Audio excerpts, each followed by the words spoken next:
A ver, pensemos en esto. Tenemos una sola tecnología que está en todas partes, la inteligencia artificial.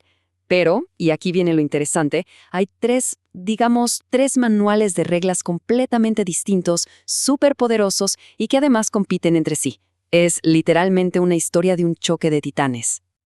Y bueno, esto nos lleva a la pregunta del millón, ¿no? La IA en sí misma no conoce fronteras, se mueve libremente por el mundo digital, pero sus reglas, esas sí que tienen fronteras y bien marcadas. Entonces, ¿qué pasa cuando estas maneras tan distintas de ver el mundo chocan? Porque créanme, chocan, y las consecuencias de ese choque se sienten en todo el planeta. Ok, para entender bien este embrollo, hay que conocer a los jugadores, a estos tres titanes. Por un lado, tenemos a Estados Unidos, con su lema de innovación primero. Su filosofía es básicamente, lancemos la tecnología, construyamos rápido y ya después vemos qué problemas surgen y los arreglamos. Luego está la Unión Europea, que va por un camino totalmente opuesto. Ellos dicen, un momento, primero la protección. Su prioridad es los derechos y la seguridad de la gente. Y para cerrar el trío, tenemos a China, que juega su propio partido, con la idea de soberanía cibernética. Para ellos el objetivo es muy claro, controlar y asegurar la IA para cumplir con su agenda nacional. Muy bien, ya tenemos las filosofías generales. Ahora vamos a meternos un poco más a fondo.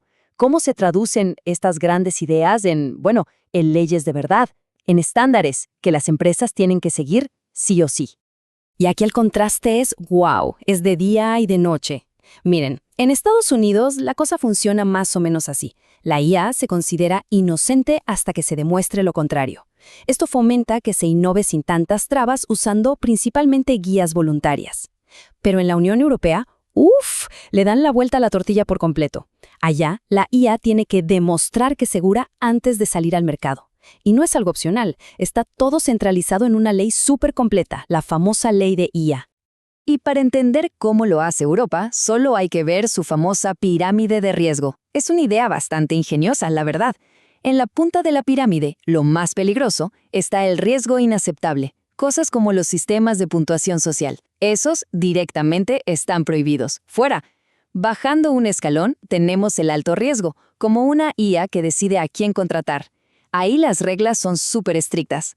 Más abajo, el riesgo limitado, como los chatbots. Con ellos la clave es la transparencia, que se sepa que se está hablando con una máquina. Y en la base de todo, el riesgo mínimo. Piensen en filtros de spam. Para esos, básicamente, no hay restricciones. Vía libre. Ok, ahora hablemos de un concepto clave, la confianza. O sea, ¿en quién se deposita la confianza para que todo esto funcione? La Unión Europea confía en sus instituciones, en el proceso. Utiliza organismos independientes para que todo esté en regla y se protejan los derechos. Pero China, China es otra historia. Allí, toda la confianza se centraliza en una sola entidad, el Estado.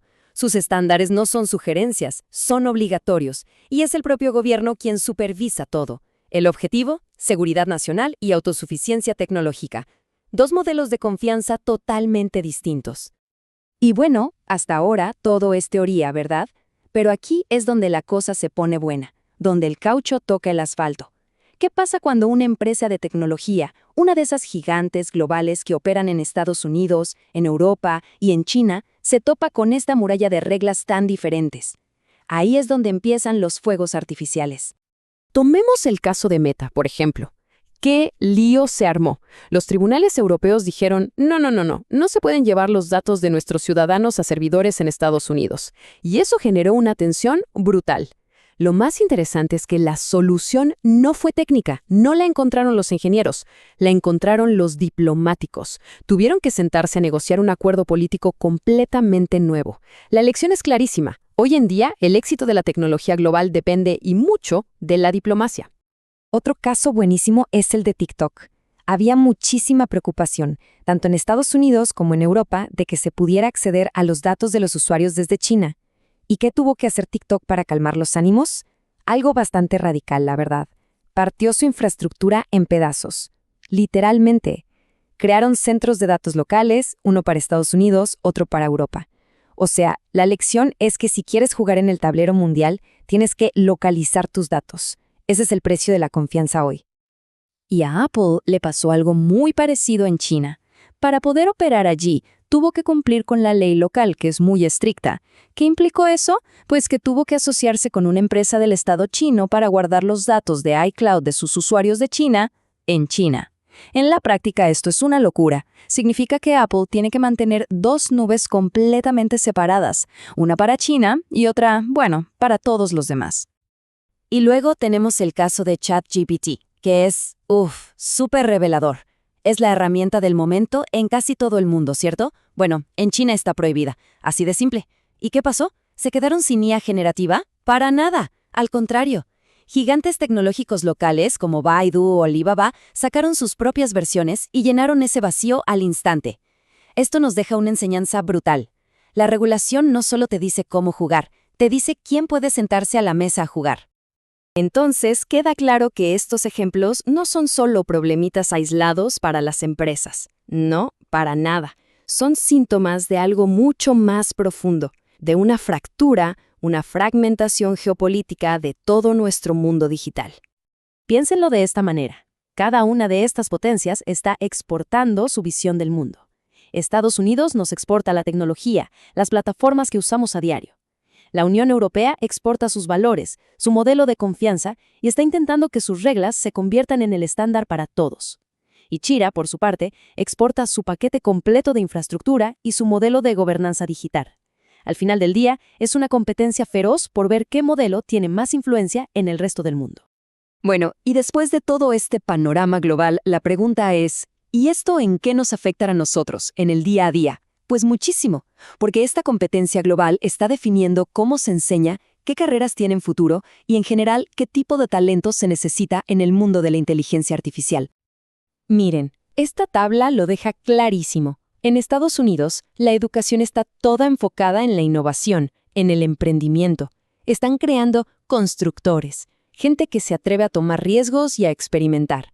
En la Unión Europea, el foco es otro, la ética, la regulación. De ahí salen los guardianes, los expertos en ética y cumplimiento de normas. Y en China, la cosa es diferente de nuevo.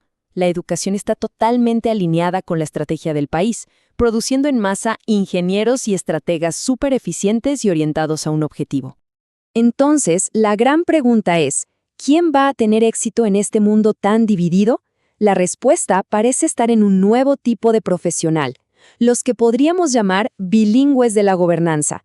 Pensemos en ellos como los líderes del futuro. Son personas que hablan dos idiomas a la perfección, el del código y el de la ley. Gente que entiende de tecnología, pero también de ética y de política. Son ellos los que van a poder construir los puentes que tanto necesitamos para conectar estos mundos. Y todo esto nos deja con una pregunta final, una para pensarla de verdad. Porque la inteligencia artificial no es solo código, no son solo algoritmos. Es un reflejo de nuestros valores. La manera en que decidimos crearla, las reglas que le ponemos, lo que enseñamos sobre ella, todo eso define la personalidad de la inteligencia que le estamos heredando al futuro. Así que la pregunta final no es tanto ¿qué modelo va a ganar? La pregunta de fondo es ¿qué tipo de valores como humanidad le estamos enseñando a nuestras máquinas?